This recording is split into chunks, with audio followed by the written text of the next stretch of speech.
ఏలూరు జిల్లా చింతలపూడిలో మానసిక వైకల్యం కలిగినటువంటి ఓ మహిళపై జరిగిన అమానుష ఘటన ఆలస్యంగా వెలుగులోకి వచ్చింది. ఇక పూర్తి స్థాయిలో ఓ వ్యక్తి అదే గ్రామంలో ఉంటున్నటువంటి మానసిక దివ్యాంగురాలు ఒంటరిగా ఉన్నటువంటి సమయం చూసి పలుమార్లు అఘాయిత్యానికి పాల్పడ్డారు. అయితే బాధిత మహిళ గర్భం దాల్చడంతో విషయం బయటపడింది. జంగారెడ్డిగూడెం ఇన్ఛార్జ్ డీఎస్పీ రవిచంద్ర కథనం ప్రకారం నిందితుడిని గుర్తించేందుకు పోలీసులు 50 మంది అనుమానితులను విచారించి చివరకు నిందితుడిని అరెస్టు చేశారు. ఈ కేసులో ప్రతిభ కనబరిచినటువంటి చింతలపూడి పోలీసులకు జిల్లా ఎస్పీ ప్రత్యేకంగా అభినందించారు. ఒక 19 సంవత్సరాల వయసు ఉన్నటువంటి ఒక మానసిక వికలాంగురాలు ఉన్నది. ఆ అమ్మాయికి స్వతంత్రంగా ఎక్కడికైనా వెళ్ళటం గానీ ఏదైనా సొంతంగా ఒక పని చేసుకోవడం గానీ తెలియదు. బయట ప్రపంచంతో ఏం జరుగుతుందో తెలియదు.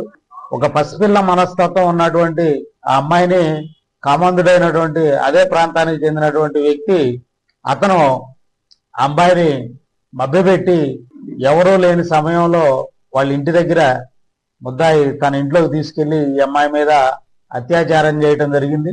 ఇలాగా అతను అనేక సార్లు అమ్మాయి మీద అత్యాచారం చేయటంతో అమ్మాయి గర్భం దాల్చింది.